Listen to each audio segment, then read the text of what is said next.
ठाकुर जी गए, ओ भैया कौन हो भैया तुम? यमुना जी बोली हम श्याम सुंदर। ठाकुर जी बोले श्याम सुंदर तो हम हैं। बोले तुम नकली बेलू पियाओ, असली हम हैं।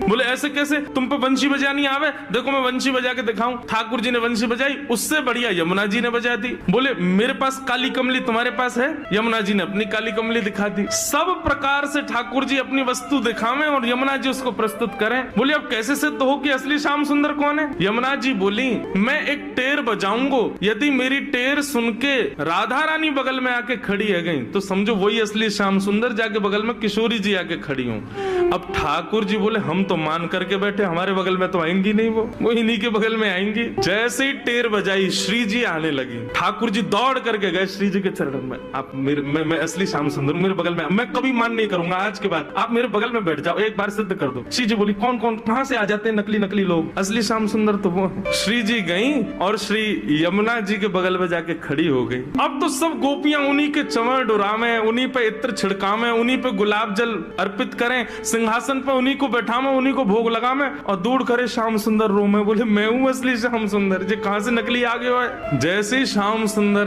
रुदन करने लगे, श्री जी बोली अब ठीक है, अब मान खत्म हो गया है, अब आप बुला लो। तब यमुना जी गई, बोले श्याम सुंदर आप ही हो असली श्याम सुंदर? हम तो श्री यमुना जी, हम तो यमुना महारानी है। बस आपसे एक ही प्रार्थना है, आज के बाद वचन दो हमारी श्यामा जी को कभी कष्ट नहीं दोगे। तब श्याम सुंदर ने यमुना जी को वचन दिया। बोले आज से हम नियम लेते हैं कि जब ये मान करेंगी तब हम इनको मनाएंगे, और जब हमें कोई बात बुरी लग जाएगी तो वह भी हम इन्हीं से कह देंगे कि हमको ये बात बुरी लग गई है, मान करो आप ही, हमें ये बात बुरी लग गई, आप ही गुस्सा हो जाओ, फिर तब भी हम ही मना लेंगे। यमुना जी बोले हाँ बस यही नियम रखना, आप कभी मान मत करना, श्री जी ही मान करें।